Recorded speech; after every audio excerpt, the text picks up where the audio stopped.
La fin de la première quinzaine du mois d'août 2020 a été marquée à Djidja par des cérémonies annuelles de facture unique. Le Rounogan Togbe Monsia, Matinkmo Metonou Botose, a inscrit la date du 16 août dans le registre particulier de l'histoire. Des successions d'événements dans le but de rendre florissante toute œuvre entreprise par les fidèles troncs de sa lignée en particulier et ceux de la grande communauté tronc en général.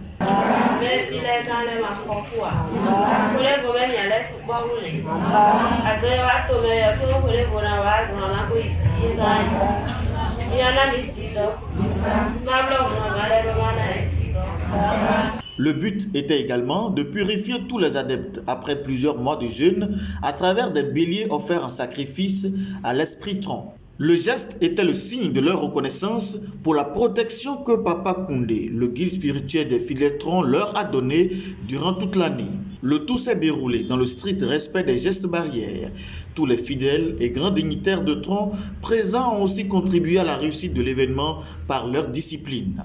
La journée de ce dimanche 16 août a connu 7 grandes étapes dans la cour du Rounogan Togbe Monsia, Matinkmo Metonou Botose. Au nombre des différentes marques imprimées à cette journée figure la promotion de 7 femmes et filles au rang des responsables à divers grades culturels dans la religion tronc. L'étape d'immolation de bélier pour l'esprit tronc en était aussi l'une des plus captivantes. Séance de méditation, prière à l'esprit tronc pour implorer sa bénédiction sur la communauté, communion des fidèles et conseils à observer pour éviter le coronavirus en respectant les gestes barrières sont les grandes activités qui ont meublé la journée.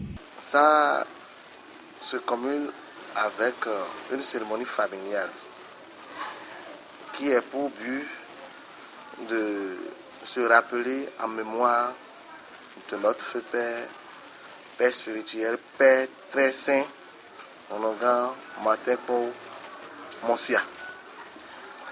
Donc, cette cérémonie a démarré depuis le vendredi passé et on a fait la cérémonie de la tradition le samedi. On a rendu hommage à notre feu Père, notre très saint Père Rounogan Matinkmo.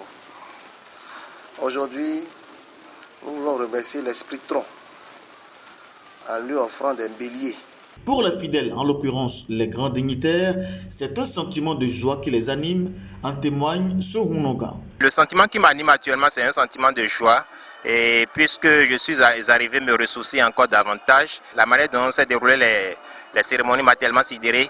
Et il faut noter le calme qui a régné autour de l'événement, puisque actuellement nous sommes en situation de Covid-19 qui ne nous permet plus de nous regrouper et de manière pléthorique. Et puisque les années antérieures, quand on venait ici, il y avait tellement du monde, mais on était un peu inquiet avant de venir. Mais ici, il y a les mesures barrières, les gestes barrières qui sont respectés et la manière dont se sont déroulées les cérémonies, je suis vraiment content de cela. La particularité de faire partie de la lignée de Togbe Monsia est aussi une fierté pour eux. Je suis fier d'être de la congrégation Tronc et principalement de la lignée Monsia Matinkmo. Dans notre congrégation, nous essayons de cultiver la solidarité entre nous. Donc, que ce soit de la religion, que ce soit la lignée de Tchédji, Toinviadji. Toinviadji est notre patriarche. Que ce soit toutes les lignées, nous travaillons en synergie avec toutes les autres lignées. Mais la particularité qu'il y a au sein de la congrégation Monsia Matinkmo, c'est que entre nous, nous cultivons l'amour entre nous. Entre nous, il y a la fraternité qui se cultive entre nous. Si y a un cas qui gêne l'autre, c'est que l'autre est présent à côté de lui. Donc c'est cette particularité-là que moi j'aime si tant et c'est ce qui fait que depuis le Koufou, j'ai effectué le déplacement vers ici, vers mes pères pour essayer de faire le brassage avec eux. Le rendez-vous est pris pour l'année prochaine pour le même exercice, mais cette fois-ci, selon les prières, que la grâce de l'Esprit tronc leur permette de se retrouver sur un site plus vaste.